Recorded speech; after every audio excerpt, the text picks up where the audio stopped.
Always do it on my own, so I gotta get through it. And the only thing I know is to love what I'm doing. Never give up, never slow, till I finally prove it. Never listen to the no's, I just wanna keep moving. Keep my head up when I act, head up, that's a fact. Never looking back, I'ma keep myself on track. Keep my head up, staying strong, always moving on. Feel I don't belong, tell my thoughts to move along. Push myself to be the best, die with no regrets. Live with every breath, see my message start to spread. And I had so many dreams, then you hit your teens. Life ain't really what it seems, try to find out what it means. Always do it on my own, so I gotta get through it. And the only thing I know is to love what I'm doing. Never give up, never slow, till I finally prove it. Never listen to the no's, I just wanna keep moving. Yeah, I put out all this art, it's my only medicine. Yeah, everything I do, I'm just being genuine. Yeah, I'm sick of being screwed, feel my own adrenaline. Yeah, I do just what I do, and I hope you let me in, yeah.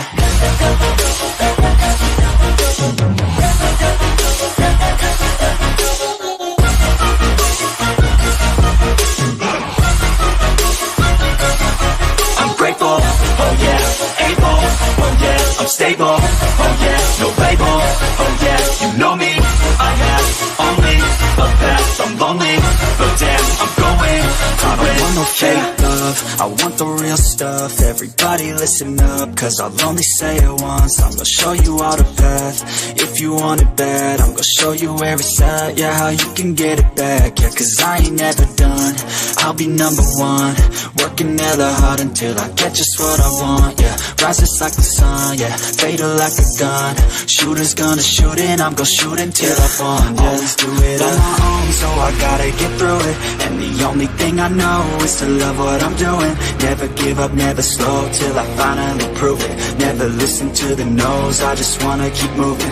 Yeah, I put out all this art, it's my only medicine. Yeah, everything I do, I'm just being genuine. Yeah, I'm sick of being screwed, feel my own adrenaline. Yeah, I do just what I do, and I hope you let me in, yeah.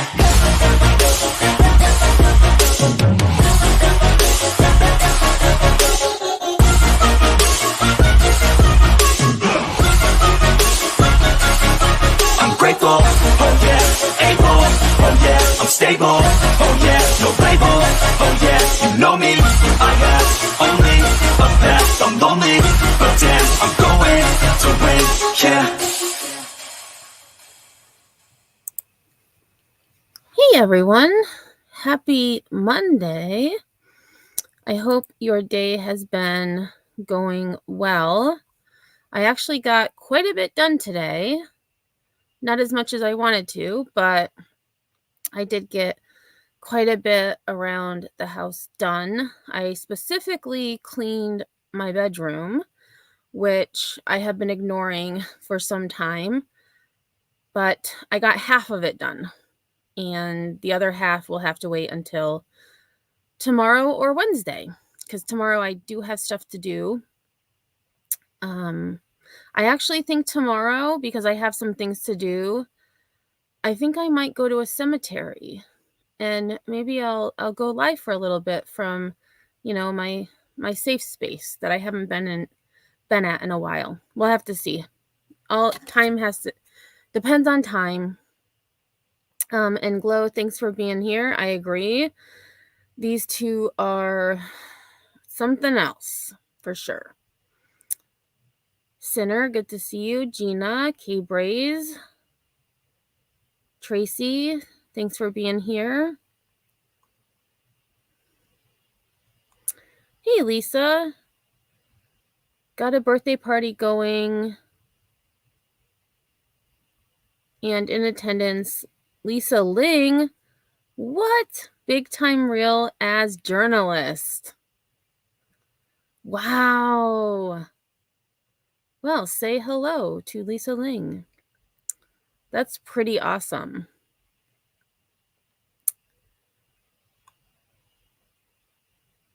Oh yeah, K-Braze. I get distracted easily, but I was listening to Jones and earlier, just had it in the background, and I got a whole bunch of dust bunnies. I was like, oh my gosh. And I just have to, I have a bunch of clothes on my bed that I need to put away. So I'm glad I got as much done as I did. I just have a little bit left to do whenever I go back in there to clean.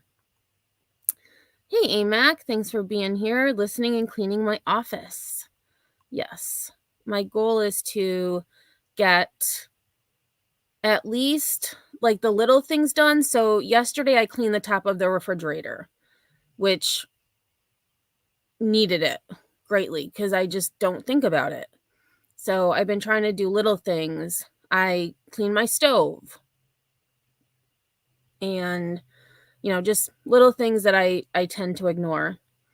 Hey, SW True Crime and More. Thanks for being here. Yeah, Lisa, I would be starstruck too. That's really awesome.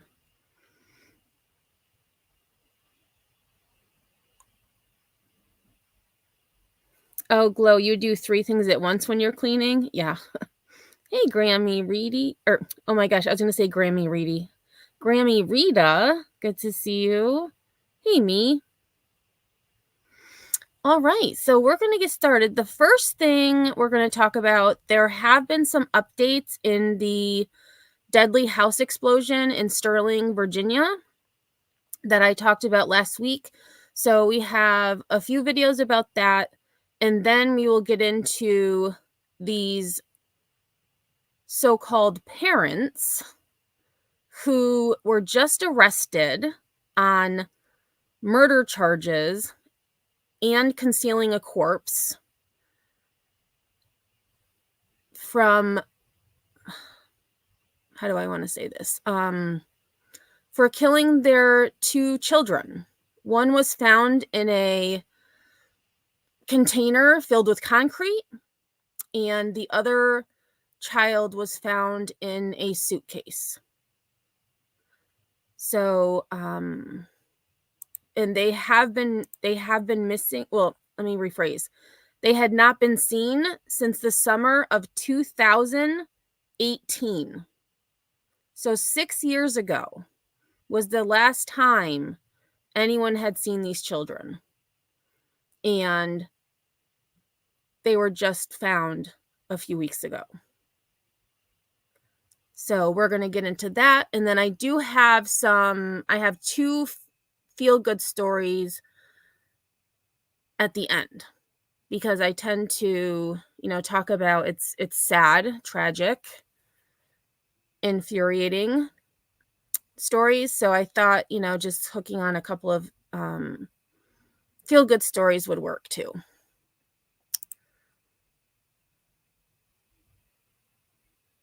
Hey, 420 growers, good to see you. All right, so let me add this to screen. So again, and actually that's the wrong slide. Give me 1 second.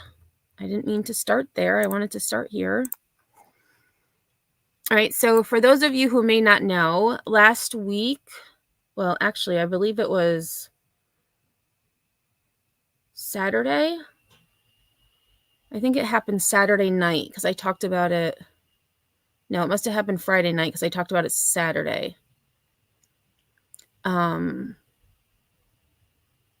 This house explosion was caused by a leaking propane tank, and the homeowner had called 911 saying that there was a smell of gas. So first responders arrived, and while they were, looking for the leak, trying to fix the leak, the tank exploded. And unfortunately, one firefighter did lose his life and several more were injured. So these are some updates in regards to that incident. Hey, little dove, I hope you are doing well. We begin tonight with continuing coverage of that deadly house explosion in Sterling, Virginia. Thanks for being here this evening. I'm Delia Gonzalez. Tonight, we have some good news to share with all of you. One of the injured firefighters has been released from the hospital. 3 others are still being treated. Now, yesterday, we learned the name of the firefighter who died in Friday night's explosion. This man here, Trevor Brown, a husband, a father of 3. Tonight, there's a huge outpouring of support from people in his community. And our Alexis Wainwright joins us from a church in Sterling where some neighbors and firefighters have gathered to remember him. Alexis. Yeah, good evening. I can tell you that there is a sense of resilience out here, and that mass is still going on here at the church behind me. This was actually a part of their regular schedule, but church members tell me once they heard about what happened, they decided to send an invite to firefighters and other people impacted in the community by this so that they can have some support. It's hard to imagine that sometimes tragedies are so local. And so again, you can see, and I believe one of the news clips does show the aerial view of when the aftermath of the explosion. And you can see also the house next door, this one in the back, you can see the boarded windows. As of a few days ago, they were still waiting for it to be inspected to see if it was inhabitable or not, whether it would be condemned or if they were able to do repairs and continue to live there. When they're local, it impacts the entire community. But what is also nearby is this faith community. People gathered inside the Christ the Redeemer Catholic Church Sunday to pray for everyone affected by the home explosion in Sterling, including fallen officer 45-year-old Trevor Brown. Several people seen wearing Sterling Rescue Volunteer shirts and jackets, holding back emotion. Trevor Brown is like the many heroes and servants who every single day just generously just offer themselves, no matter the cost. Meanwhile, a mile and a half away, crews still combing through evidence, trying to figure out what happened on scene. But a big thing we noticed, the support, a small memorial with flowers from people who have been here at the scene. We've also seen neighbors helping neighbors with cleanup and first responders with whatever they may need. I spoke with a woman who put these chairs out with a message to firefighters, welcoming them to take a seat and break if they need it. She tells me the idea came to her when she realized she had so many chairs around the house. We also seen signs thanking fire crews and police. And that is so sweet. It looks, to me, it looks like maybe a kid made that sign, maybe not, but just having those posters for first responders or other workers to see is pretty amazing. And calling them heroes. Take a listen to a heartfelt message from a neighbor who started to get emotional during our conversation. I'm very grateful for him, but I'm very sorry for his wife and his 3 children. I'm just sending prayers out to all of their families because I'm sure no matter if a firefighter was hurt or not, it's traumatizing, I'm sure.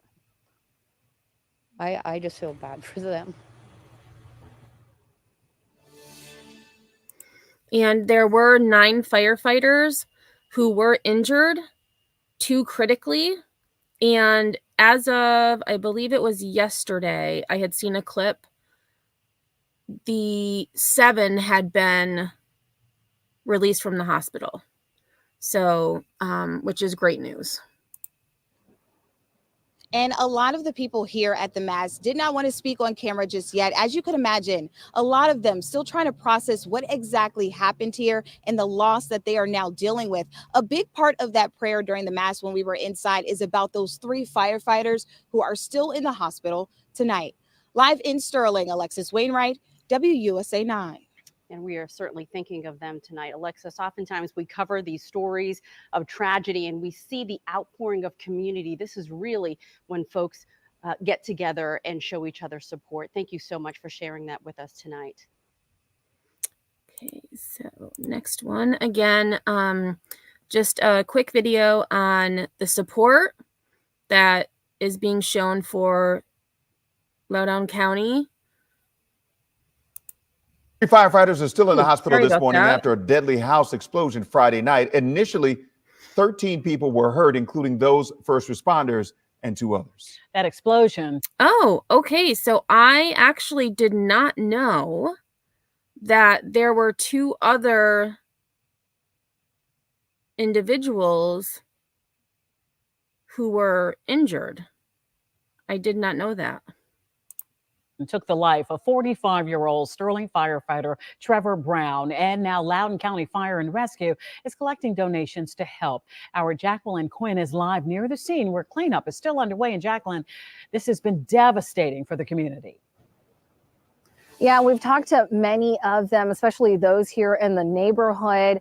They tell us they are so grateful for what this firefighter, Trevor Brown, did for them in trying to rescue the people here. But they're extremely sad. And that's also why we have these donations going on at this time. Now, of course, it's pretty dark here and you can't see some of the changes here in this area. But investigators have been out here this weekend trying to piece together what led to this explosion. I know that we've been talking about that 500-gallon propane tank. But again, they have to find out what really sparked this at this time. Now, we know that Loudoun County Fire Rescue says firefighters in Sterling responded to the leak on Friday, and a short time after, something must have sparked it. And as we've been following the story this weekend, we saw investigators come back on the scene to comb over the debris while neighbors helped each other clean up some of the debris left behind by this blast at 347 Silver Ridge Drive. That's the home that blew up. And this wasn't the only home impacted. Several surrounding homes were damaged. Heidi Callis talked to us about what she experienced and her thoughts in the aftermath. Nails came out of our ceilings. We have lights that have rings on them. They all fell off and fell on the floor. It was just scary. I'm just sending prayers out to all of their families, because I'm sure no matter if a firefighter was hurt or not, it's traumatizing, I'm sure. So we have the Loudoun County Fire and Rescue. And Laura, I know a lot of firefighters, it does seem like that's the case, because I had covered the LA explosion where firefighters had been injured. I also covered yesterday the incident where there was a guy was barricaded with a gun and 2 police officers and a fire paramedic were killed. And then this house explosion, which I covered on Saturday, also killing 1 firefighter. Rescue Department as well as the Sterling Fire Department collecting donations to help everyone involved. However, they say if you want your donations to go directly to Trevor Brown's family, to just mark on their Brown family. That's the latest out here in Sterling. I'm Jacqueline Quinn. Back to you, Allison. All right, Jacqueline, thank you so much. We appreciate that. And we have new information on how to help Trevor's family, the firefighter, as well as a GoFundMe page for the woman who lost everything in that explosion. All that's on our website right now. Just go to WUSA9.com.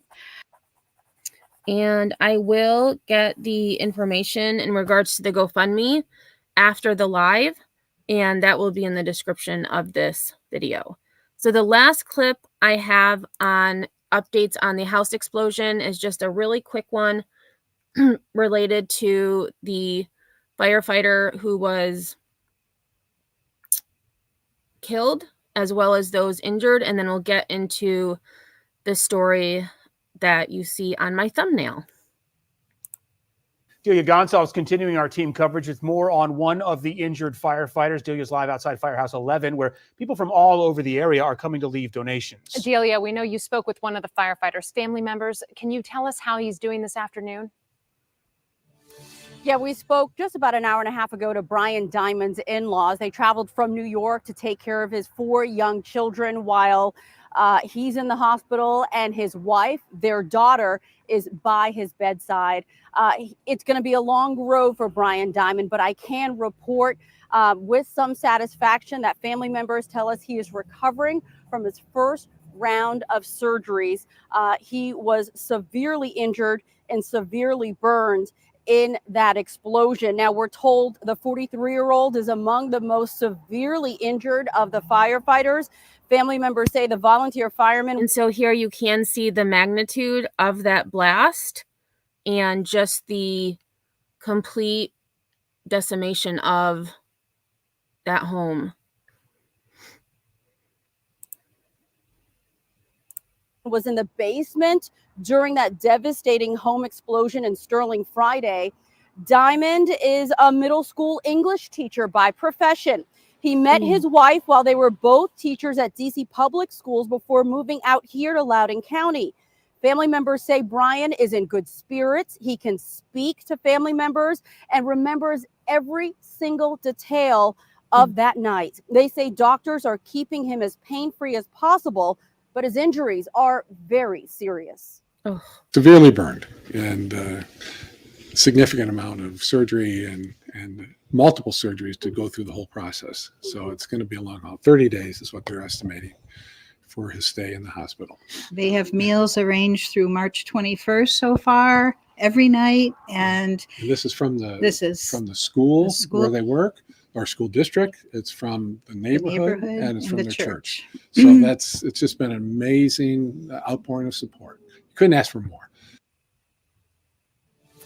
And you know, the Schumachers are so thankful for everyone who's knocked on the door, who has embraced them, prayed for them, who's offered food. And just in the time that we were setting up to talk to you live and bring this report to you, we saw a neighbor just driving up to the firehouse here off East Hawley, dropping off some baked goods to the firefighters. And they tell me this has been happening all day, folks dropping off food.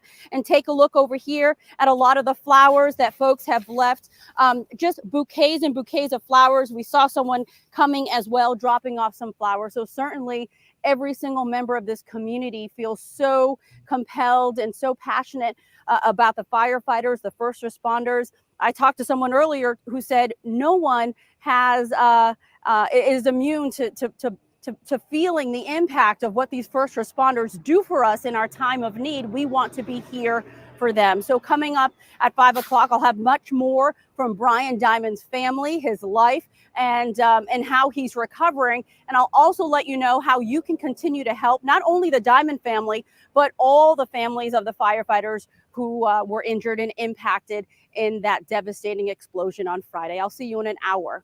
Back to you in the studio. If there is a silver lining, it's certainly seen the donations and the care from the community. Delia, thank you.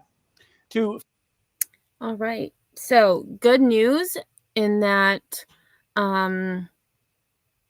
hopefully he has a very painless recovery. However, it seems like his injuries are significant, but 30 days in the hospital is a pretty lengthy amount of time. So I will put those GoFundMe links in the description after the live. So if you are interested, please check that out. So now we are going to get to why we're here. And that is the case of the family was from Arizona, and the parents were arrested, I believe, in Colorado. Let me just double check because I don't want to misspeak. I believe it's Colorado. Hey, Jeannie. Oh, Brianna, just woke up from an impromptu nap at my desk. Oh my goodness.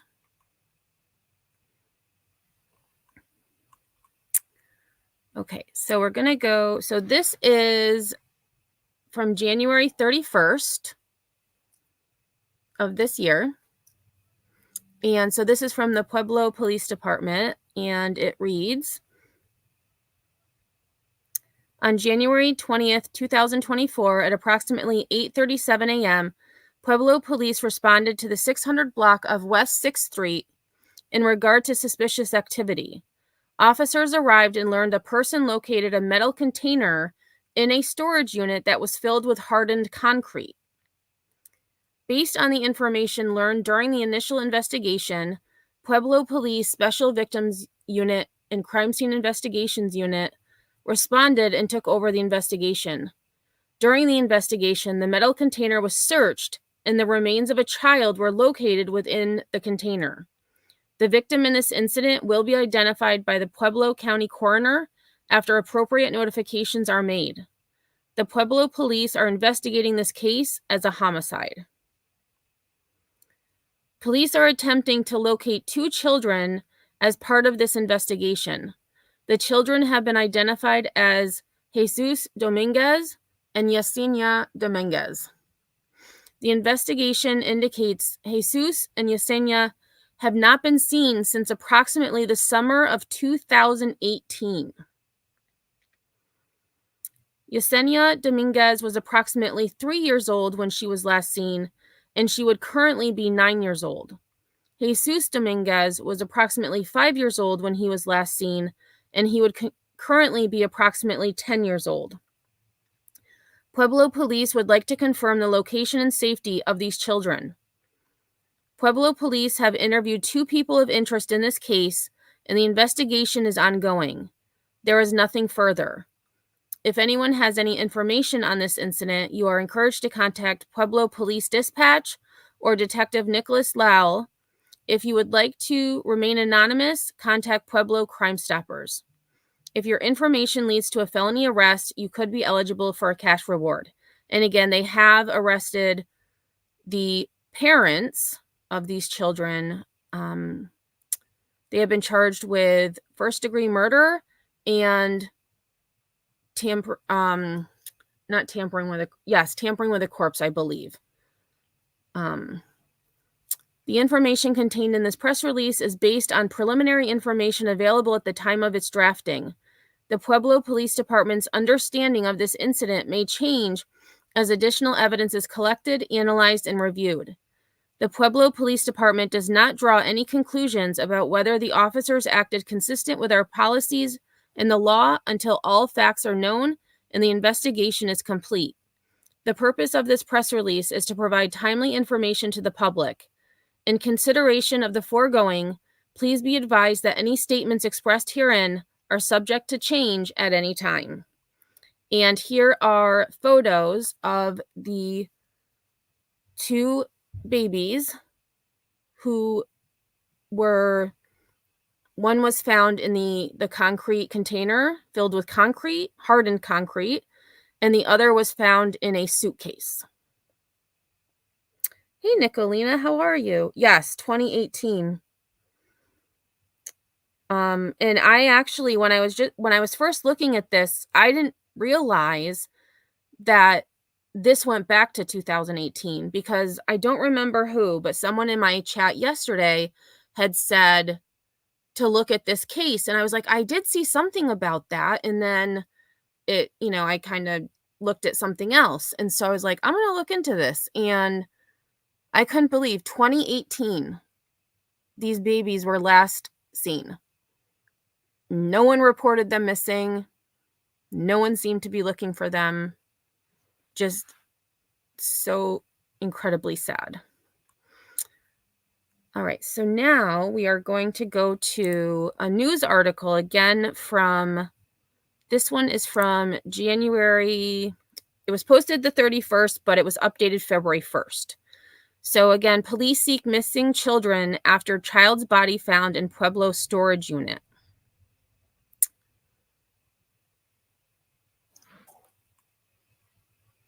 Let me get rid of that.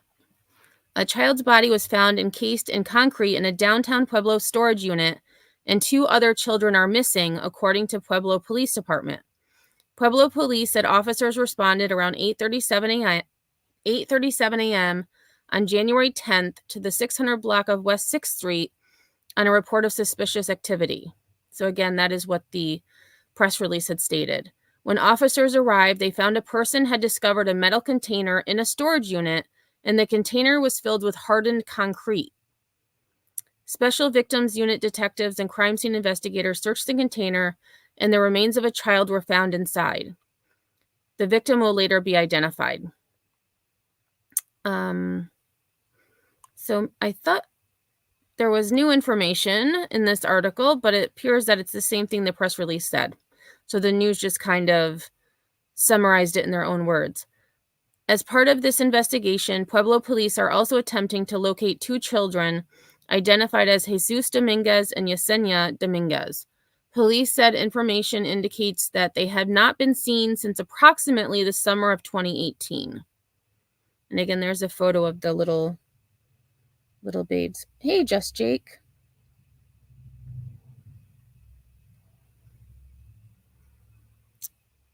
Oh, it is the exact same thing. Okay, so Yesenia was approximately 3 years old when she was last seen, and Jesus was approximately 5 years old when he was last seen. Police would like to confirm the location and safety of these children. So that leads us to this past week, where we learn about the circumstances a little bit more and the arrests of what I called monsters who did this to their own children.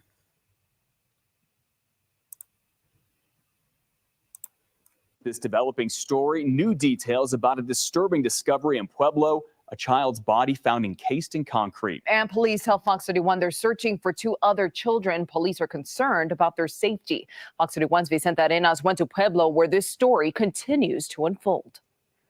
The people I've been talking to about this story are having a hard time believing something like this could happen. Yeah, I agree. Who thinks that, somebody calls the police and says there's suspicious activity at this storage unit, and then when police arrive, they find this metal container with hardened concrete, and when they investigate further, they find a child inside. I mean, what?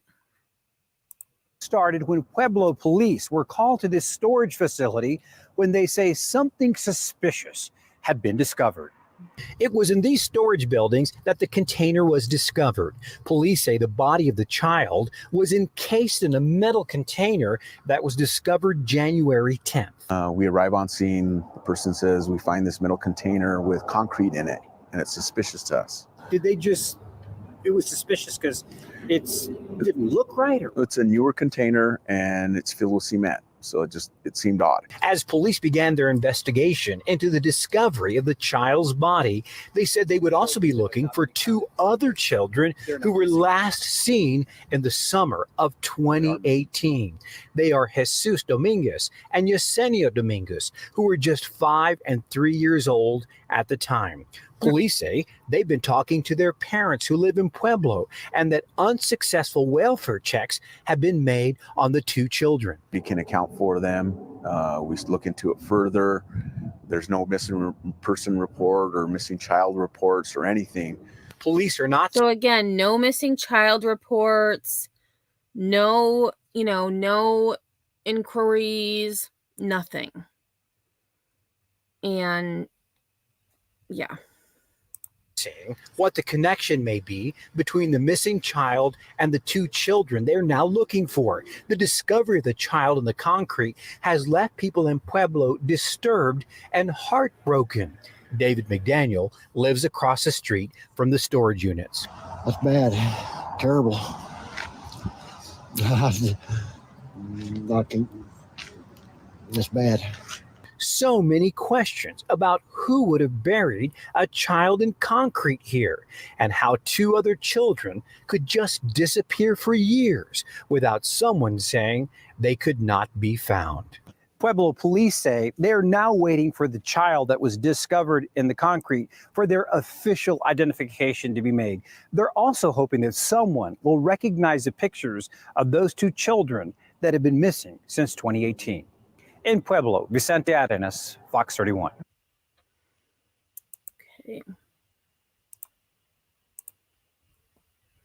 All right, so before we get to that, I am going to go to another article, and this is from the New York Times, and the title reads, 2 suspects charged after remains of children were found in concrete and a suitcase.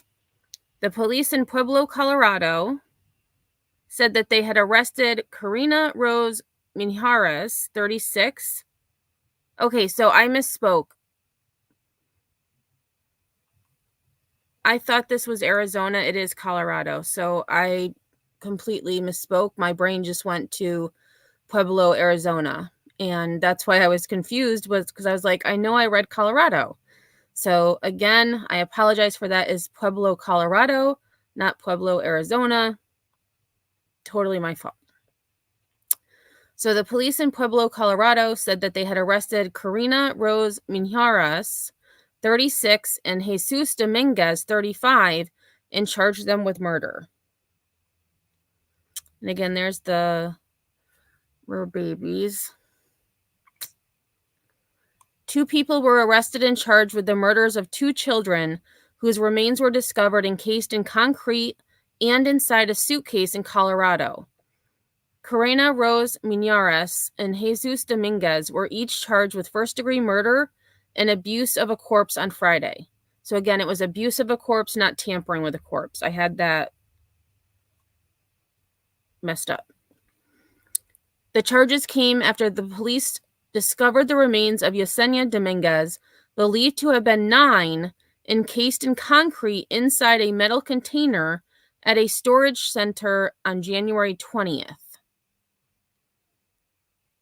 So I'm wondering, because they said the children hadn't been seen since 2018, when Yesenia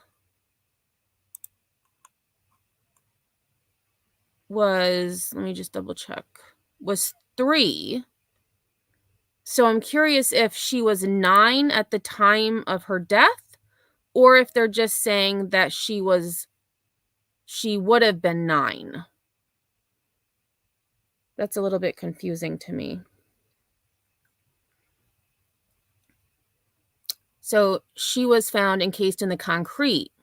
Roughly 2 weeks later, on February 6th, the authorities said they found the remains of Jesus Dominguez Jr., believed to have been 10, hidden in a suitcase inside of the trunk of a car belonging to Miss Minjares at a scrapyard in Pueblo, a city of 111,000 people, roughly 100 miles south of Denver. What? Okay, so the kids haven't been seen since 2018. They were 3 and 5 respectively. And so on January 20th, they found Yesenia, who is believed to have been 9. And then 2 weeks later, they find her brother, who was 5 at the last time he was seen. So he's 10, hidden in a suitcase inside the trunk of a car belonging to Miss Minjares at a scrapyard. This is so bizarre.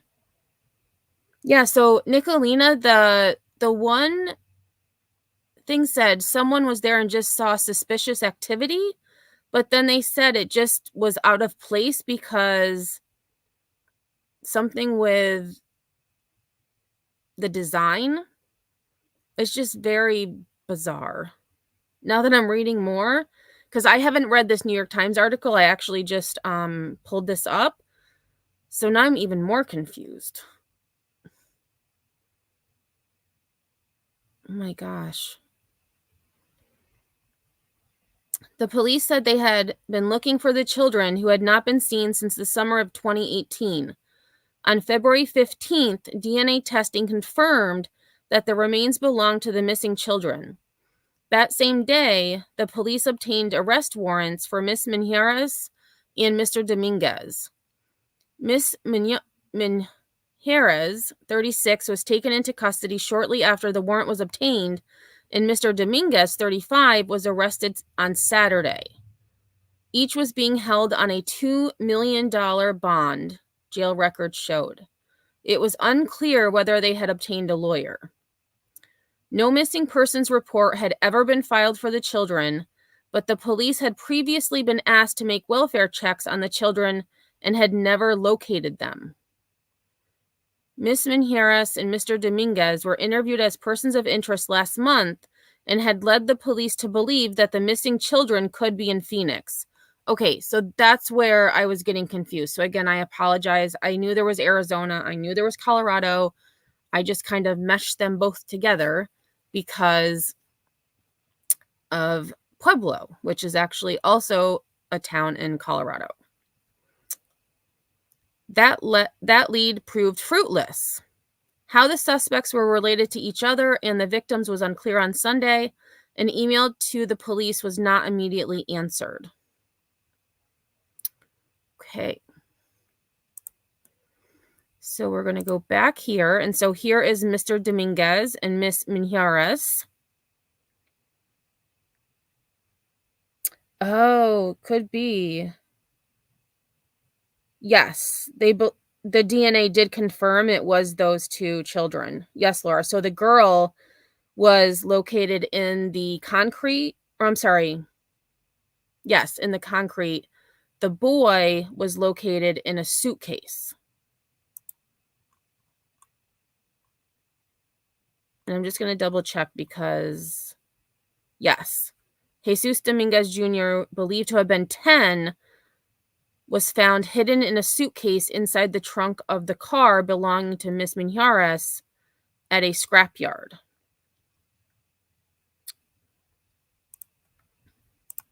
We have an update on another true crime Arizona story. Just into our newsroom tonight, we're learning 2 people are facing charges in connection to the deaths of 2 young kids whose remains were hidden in a metal container in a suitcase. The gruesome discovery was made in Colorado, but the kids were originally thought to be here in Arizona. 35-year-old Jesus Dominguez Jr. and 36-year-old Corena Rose Minjares are facing charges of murder and abuse of a corpse. Brianna has been following this story as well. Brianna, what have you uncovered here? Oh, we just reported on this 2 weeks ago, and I feel like this is the worst possible outcome we could learn for these 2 kids. We have a lot more now. Police originally thought those kids were alive here in Phoenix. We now know they're both dead. One found in a metal container, the other in a suitcase. One of the suspects is also still on the run. It was 2 weeks ago we were. And again, so this is before they were able to apprehend the male suspect because he was on the run, but they have both been arrested. Reported that little Jesus and Yesenia Dominguez had been missing since the summer of 2018. Pueblo, Colorado police discovered this as part of their investigation into a child's remains found in a metal container in a storage unit. Well, their police sergeant says at the time they didn't know whose remains those were. And during the investigation, they learned the 2 missing kids may be here in the Phoenix area. So detectives were working with law enforcement here in Arizona to try. Those little babes, like. And find them. We now know that was a lie, allegedly concocted by Corena Minjares and Jesus Dominguez. You see them here on your screen. They're charged in their deaths. Pueblo police. And I will say, just on a side note, when I first saw Miss Minjares, the first person I thought of was Leilani Simon. She resembles her. Actually, I should say Leilani resembles Miss Minjares, at least to me. There's not a huge resemblance, but a resemblance nonetheless to me.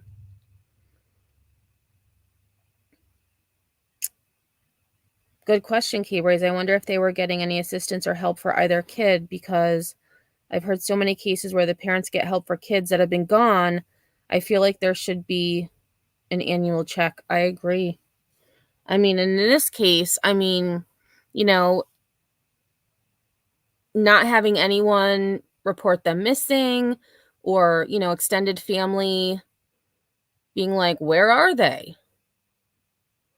And maybe these 2 were master manipulators and just kept singing a song to appease their other family members. Or it's possible they have no family and they thought they would get away with it. Hey, Tasha. Police say they were both interviewed as persons of interest in the case and mentioned that Yesenia and Jesus could possibly be in Phoenix. Detectives later learned that was not ever the case. Eventually, Yesenia was identified as the remains in the metal container. And after a search warrant of Corena Minjares' car, They found remains in a suitcase in the trunk, later identified to be those of Jesus Jr. Minjares and Dominguez were both charged for 2 counts of first-degree murder and 2 counts of abuse of a corpse. But as of now, only Minjares has been arrested with a $2 million bond. Police say right now, Jesus Dominguez's whereabouts are unknown, guys. Do we know anything about the investigative techniques they used to identify the remains of the children? Were they using genetic genealogy, anything like that? No, so that was actually a case where they don't need that technique. Once they found the child's remains in that metal container, it went straight to the ME's office, the medical examiner. They waited that review, that investigation. That's how they were able to identify that person as Yesenia, who was very young at the time. It was DNA. And then when they interviewed them in the case, found that these 2 adults were related and found the suitcase that had Jesus Jr.'s remains inside, they had the DNA right there and were able to test that, and it was a positive match. Just terrible. Brianna, thank you for your reporting. Yeah. And so again, DNA, which we're going to have a story at the end of this live about DNA cracking a nearly 30-year case. It's just, and so K-Braze, I believe, because K-Braze had asked, did they say there are 2 other missing children? I believe when they found the container at the storage unit, that made them think of these 2 children who had been missing, but that wasn't very clear to me either, because I was like, well, they found 1 child, but then the one reporter had said that police were looking for 2 other missing children, which would make it 3. But in this case, they're only saying the 2 at this point. Yeah, Gladys, I'm not sure. Good question. All right, so I believe, yep, this is the last one. So this was the latest update that I could find on this case. The search for 2 missing children in Pueblo coming to a heartbreaking end. Both have been found dead. Now, you may remember last month, police were searching for 2 children after discovering human remains encased in concrete. Well, now officers are searching for their alleged father. Fox 31's Talia Cunningham brings us up. Oh, no. So I have this one, and then I do have another one because, again, Dad was apprehended and has also been charged. To speed on this case.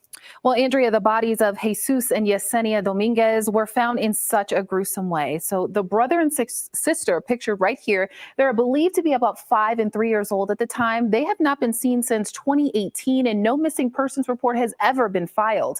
So tonight we are learning that the remains of Yesenia right here were found inside of a metal container, and the remains of her brother Jesus were found inside of a suitcase. So the crack in this case started here at this storage facility in Pueblo, where someone reported something suspicious. It was a metal container filled with concrete, and that's when police discovered human remains that have now been identified as those.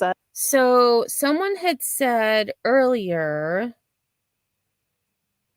about possibly they moved it there at some point, possibly recently, because if someone was working at that storage unit, or that it looked almost like a yard filled with containers, they probably would have seen it sooner. So saying it was suspicious, maybe it wasn't supposed to be where it was. It's a little hazy, but yeah, Gladys, 6 years. Of Yesenia Dominguez. That led police to question the children's alleged father and the woman he's in a relationship with. So her car was tracked down and located at a scrapyard. Inside of the trunk of that car was a suitcase containing human remains that have now been identified as that little boy's Jesus's. Karina Menades has been arrested and is now being held behind bars on a $2 million bond. So meanwhile, the alleged father, he's pictured right here, Jesus Dominguez, is on the run tonight. Police have not been able to locate him. So if you recognize him, call police immediately. immediately. Dominguez and his significant other are currently facing charges of first-degree murder and abuse of a corpse. In studio, Talia Cunningham, Fox 31. Okay. And the last video I have on this case is where they did find the dad and have also arrested him for murder and abuse of a corpse. On a disturbing story, 2 people are now in custody in connection with the deaths of 2 young children. Pueblo police say they have arrested Corina Minares and Jesus Dominguez on charges of first-degree murder. They're accused of killing Jesus Dominguez Jr. and Yesenia Dominguez. The children were last seen in 2018, though their bodies were not found until this year. Investigators are still calling this an open case, encouraging anyone who may know something about it to call police right away. All right, so that is what I have, what's been out so far in this case. So again, both are being held on $2 million bond, and hopefully, more information will come out as the investigation continues.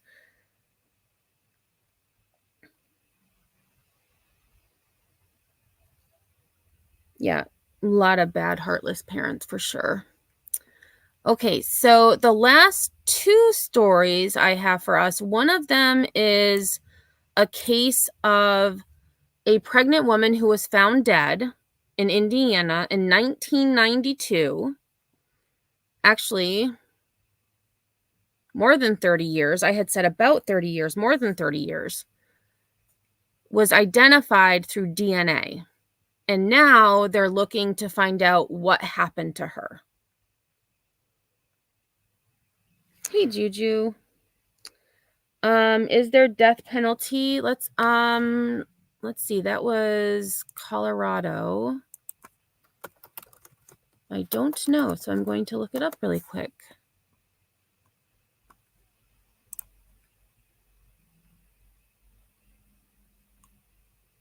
Oh, I forgot to put Colorado.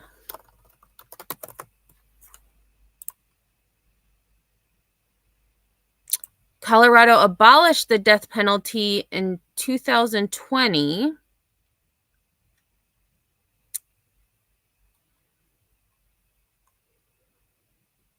So there is not the death penalty in Colorado.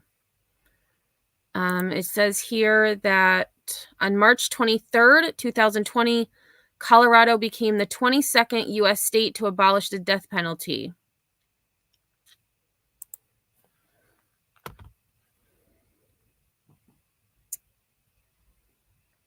Yep. All right, so this one is, I actually am going to look into this case a little bit closer because this woman was found in a flooded basement and they weren't able to identify her until recently through DNA, which DNA is doing great things these days. So if we rewind 31 years and 3 months, on May 15th, 1992, for 3 decades, we knew very little about Mary Jane Doe. a partial autopsy was done at that time, what could be done. These steps led to the home where police found her body wrapped in a blanket in a flooded basement. So again, wrapped in a blanket in a flooded basement. Just a very peculiar case. The home no longer stands, but the mystery of her death still does. Corinne Brock did some articles in the newspaper regarding our Mary Jane Doe.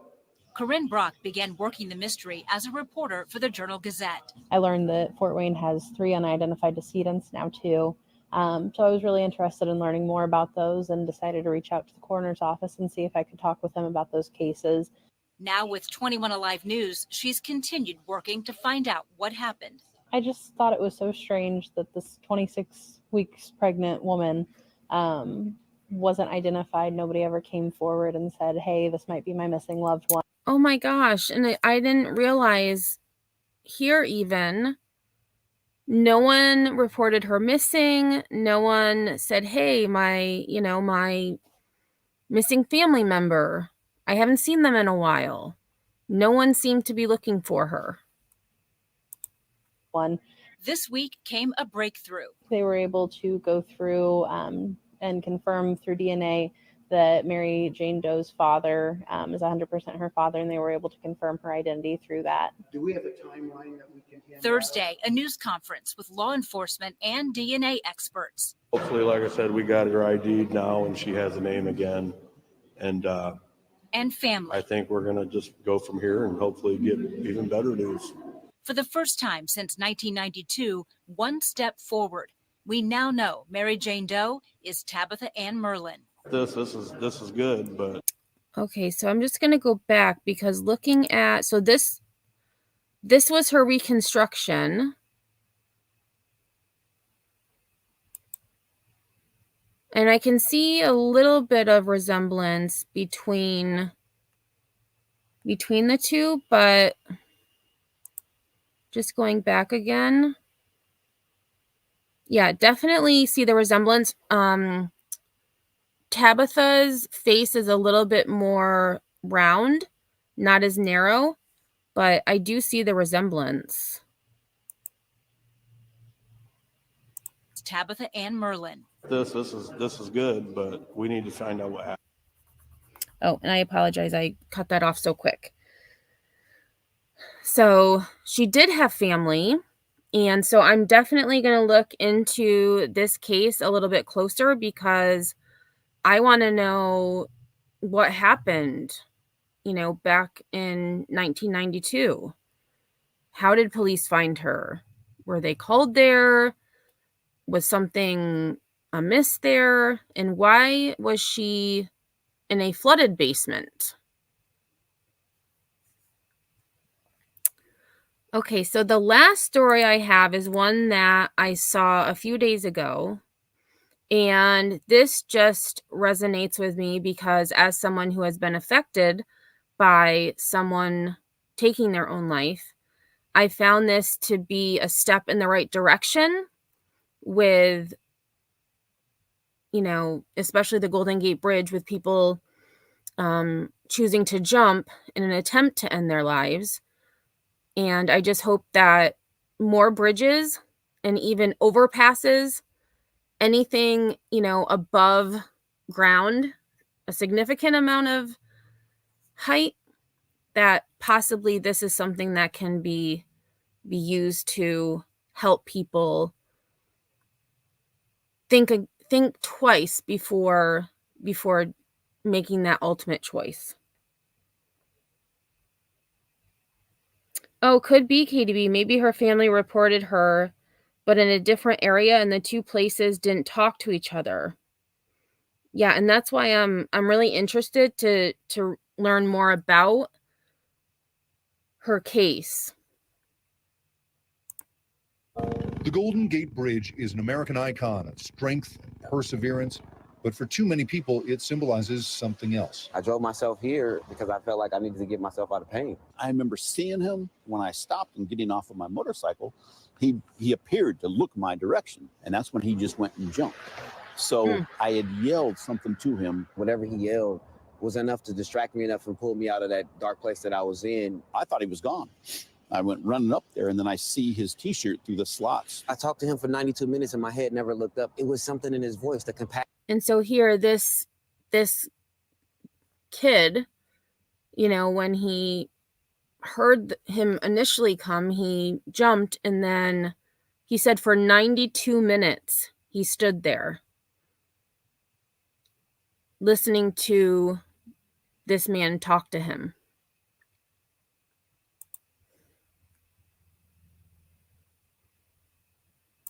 Passion in his voice, and that's what saved me. Years after Highway Patrolman Kevin Briggs interrupted Kevin Berthia's suicide attempt, Berthia does not shy away from his lowest moment. I wear it proudly because I want people to know that your worst days prepare you for your best days. On average, 30 people have leapt to their deaths here each year, more than 2,000 since 1937, according to bridge authorities. The first recorded suicide occurred within the first few months of the bridge's opening. And when Bridge started patrolling the bridge in the 90s, part of his job was to look out for people who might be on the edge. I would average 4 to 6 people a month who were either on the sidewalk we would see and talk to, or maybe in their car writing a note, thinking about it, or up and over that rail. He talked with hundreds of people and helped many of them, sharing the stories in a book called Guardian of the Golden Gate.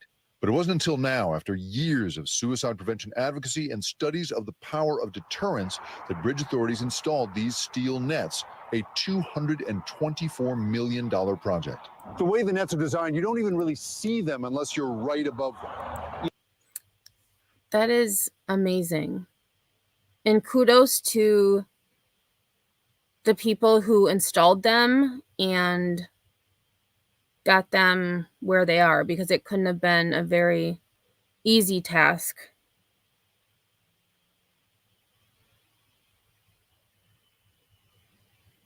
Hey, Cray Cray, don't they have nets there? Do you mean where I am? Or, and thank you, Sinner, for sharing that link.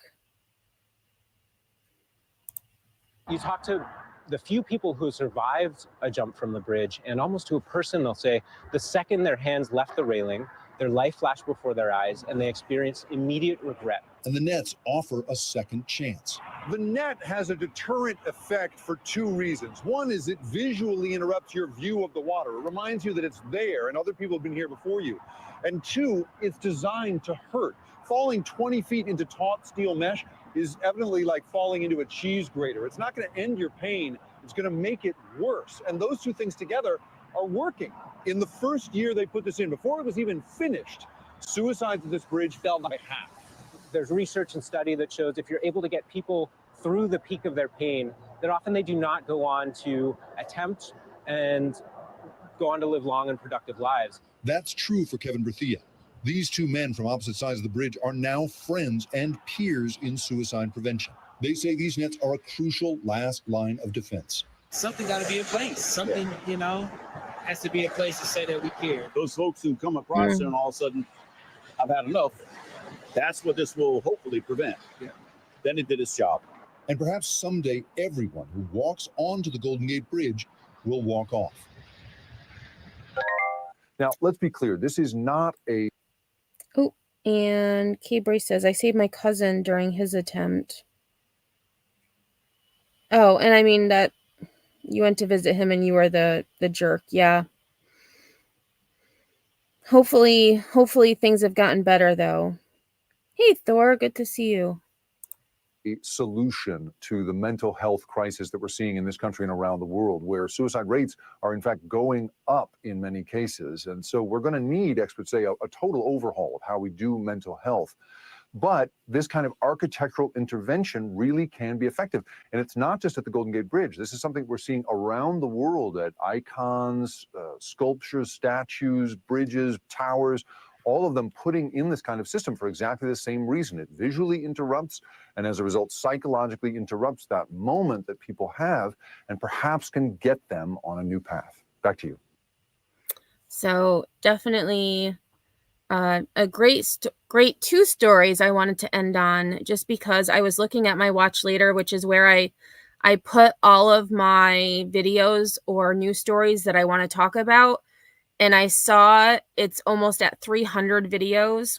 So I was like, I'm going to start putting, updates in the beginning. We'll have our main story or case that we're talking about. And then I'm going to put in some that won't take an entire live, but deserve mention nonetheless. So I think that's a good way to present it. So I did get, let me just share this because this is recent.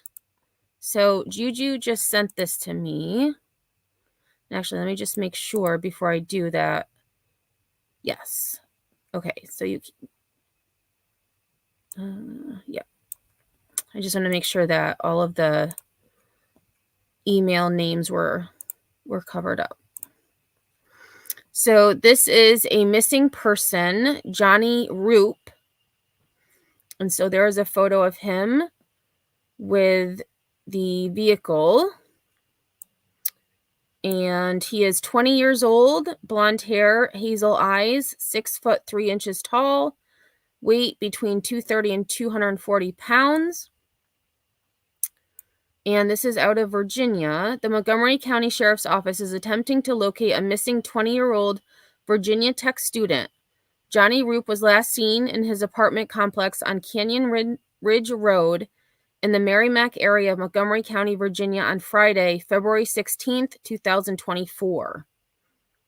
His phone pinged near the New River Valley Mall at 4:26 p.m. later that same day. Johnny was traveling to his parents' home in Abingdon, Virginia, to take an online exam by 5 p.m., but never showed up. He was driving a black 2018 Toyota Camry with Virginia license plate number TXW6643. The car has a Virginia Tech flag sticker on the back window. If you have any information or see his vehicle, please contact the Montgomery County Sheriff's Office at 540-382-4343.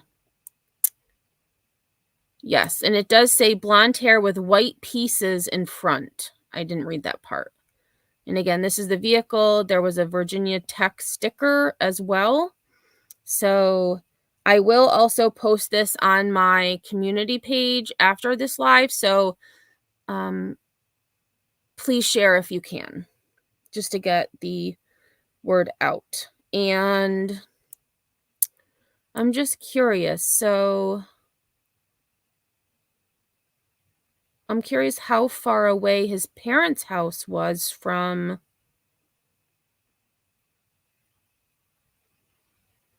Virginia Tech, or from the mall, actually, because it says his phone pinged near the mall. Actually, give me one sec. I'm going to leave him up here. And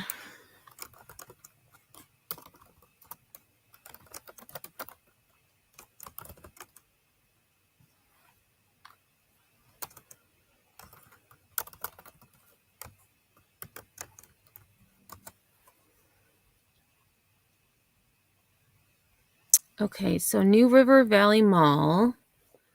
And I'm going to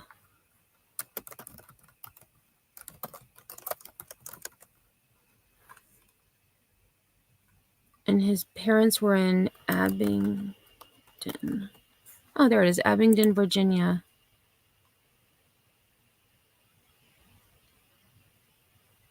So the mall, I looked up the mall and it said it was in Christiansburg, Virginia.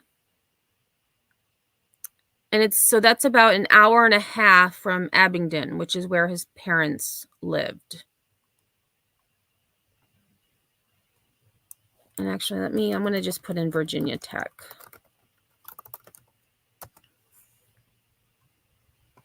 Okay, so Virginia Tech is an hour and 40 minutes, so that was the correct mall. So from Virginia Tech to Abingdon, it is about 110 miles. And from the mall to his parents, it was about 10 miles less.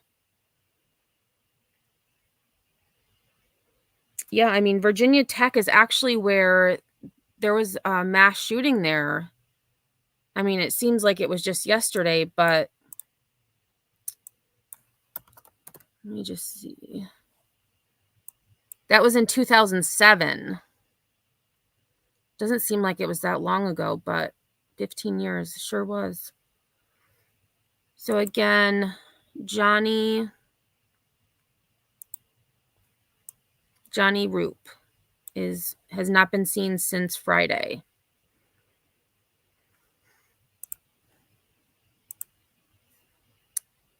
He is at college, but was going to return home by 5 Friday because he had to take a test online. Yes, he was going home to do it. Oh, thank you, Juju. It's about an hour and a half to 2 hours southwest of Blacksburg. His parents live down near the Bristol, Tennessee area. Okay.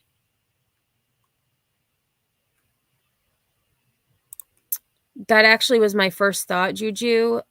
I have a feeling he was probably in a car accident and is off a steep embankment or in water where no one can see it. So time is of the essence if he's been in a wreck and alive. Yes, and speaking of, I never did do the live stream I wanted to do on the man who was in a car accident and ended up underneath an overpass. And he was found 7 days later, 6 or 7 days later.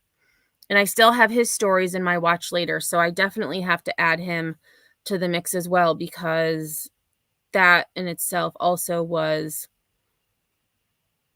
miraculous. I agree, Brianna. You know, taking one's life is rough. Dealing with it, you know, the aftermath of having someone make that decision.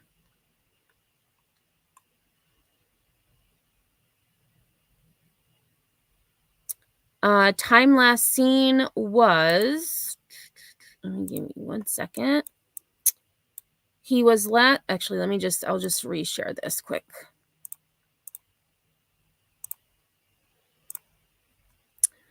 So it says he was last seen at his apartment complex on Canyon Ridge Road in the Merrimack area of Montgomery County, Virginia on Friday. His phone pinged near the New River Valley Mall at 4:26 p.m.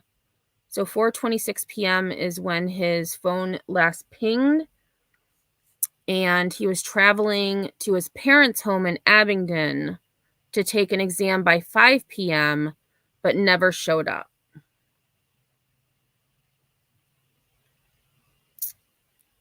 So unless he, you know, took a detour or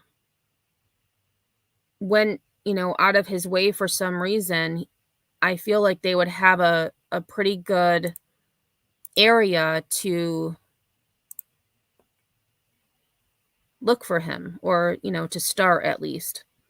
His car was seen leaving his apartment complex Friday but no one has seen him since Friday at noon. His phone pinged at the Planet Fitness at the mall at 4:26, but his mom said phone died since Friday afternoon. Let me see. Johnny Roop. I'm going to look up because I have a little bit of time. Oh, here we go. Okay, so let's go to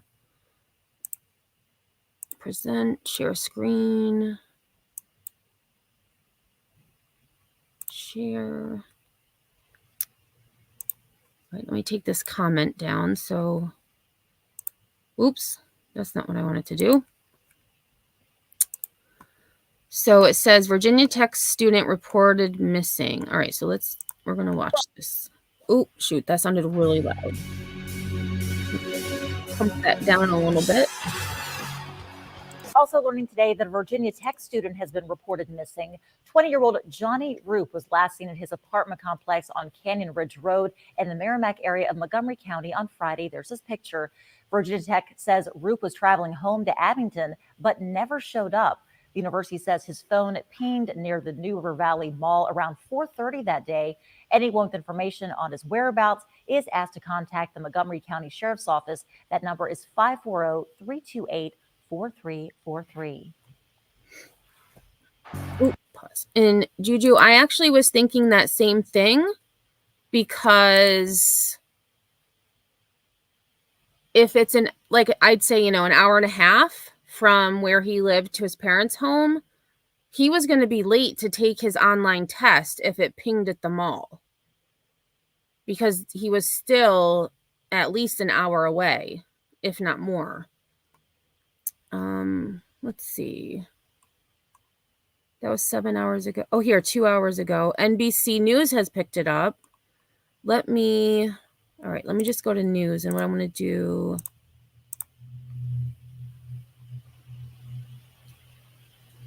Let's see what this one says, because this was 24 minutes ago.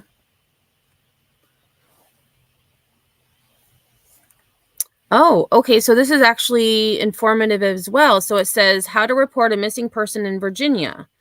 Virginia has no waiting period to report missing persons. I know a lot of states do. Okay, so it just says police are searching for Virginia Tech college student Johnny Roop after he went missing from his apartment complex on Friday. As the search for Roop continues, 10 News is looking into what you need to know if you can't find your loved one. It all starts with a call. Local law enforcement recommends calling 911 when you notice someone missing. From there, an officer is assigned to the case. The first steps include a well-being check at the person's home address, talking with family and friends, and checking school or work for the person. As the search progresses, phone pings, bank accounts, and ground searches may be used. Kenny Gerald works for the Aware Foundation. He tries to spread awareness and provide guidance for families of the missing. And that's actually the poster that we just were looking at. That is also from the Aware Foundation, which does really good work. An adult goes missing that's not under suspicious circumstances. Sometimes agencies will tell them that an adult can go missing if they want to, and that is true. And we actually had that same discussion when we were talking about Anna, who is missing from Madrid, Spain. And, we had said that thing, like sometimes people they want to go missing if they want to. Where in this case, I think it's amazing that Virginia has where you can report someone missing regardless of how long they've been missing. If something's amiss, like his parents were like, he was supposed to be here at 5 and he never showed up. We can't get a hold of him. His phone's dead. I mean, again, time is of the essence. So again, an adult goes missing that's not under suspicious circumstances. Sometimes agencies will tell them that an adult can go missing if they want to, and that is true. However, if you have a family member that goes missing, report it immediately. Keep in mind that the state of Virginia doesn't have a waiting period to report. You also want to use other avenues to get the word out. Social media can be a tool. Absolutely. Thank you, Nicolina. You did not have to do that, but I do appreciate it. And thanks for stopping in. Although it has its downfalls, it also has a lot of positives. We found that social media is very powerful when it comes to missing people. I concur. Gerald said that it's clear the toll cases like Roop's take on families, and he's hoping he'll be found as soon as possible. It's really difficult. The not knowing is the hardest part. And let's see. Let me pause this. We're going to take a look at this because this one looks like it's a little bit longer than the one we just watched. They might just repeat what I read, but we'll listen anyways. We're looking into missing persons investigations. 10 News reporter Amy Cochran shares what you need to know if you can't find a loved one and how police are there to support. Johnny Roop was last seen at his apartment on Friday. In a missing persons case, time is of the essence. It all starts with a call. Local law enforcement recommends calling 911 when you notice someone's missing. From there, an officer is assigned to the case. First steps include a well-being check at the person's home address, talking with family and friends, and checking school or work for the person. As the search progresses, phone pings, bank accounts, and ground searches may be used. Kenny Gerald works with the Aware Foundation. He tries to spread awareness and provide guidance for families of the missing. When an adult goes missing, and it's adult goes missing that's not under suspicious circumstances, sometimes the agencies will tell them that an adult can go missing if they want to, and that is true. However, if you have a family member that goes missing, report it immediately. Keep in mind the state of Virginia doesn't have a waiting period to report. You also want to use other avenues to get the word out. Social media can be a tool. Although it has its downfalls, it also has a lot of positives. And when it comes to missing people, we've found that social media is very powerful when it comes to missing people. Gerald says it's clear the toll cases like Johnny's take on families, and he's hoping he'll be found as soon as possible. It's really difficult. The not knowing is the hardest part. In Blacksburg, Amy Cochran, 10 News, working for you. All right, and again, Johnny Roop, who is missing out of Virginia, last seen at his apartment complex in the Merrimack area of Montgomery County, Virginia. His phone last pinged near the New River Valley Mall at 4:26 p.m. that same day. He was traveling to his parents' home in Abingdon, Virginia, to take an online exam by 5, but never arrived. And so that is a picture of him and his vehicle. So thank you, everyone, for being here. Again, if you have any stories that you would like me to look at, feel free to email me. I will put my email in the chat.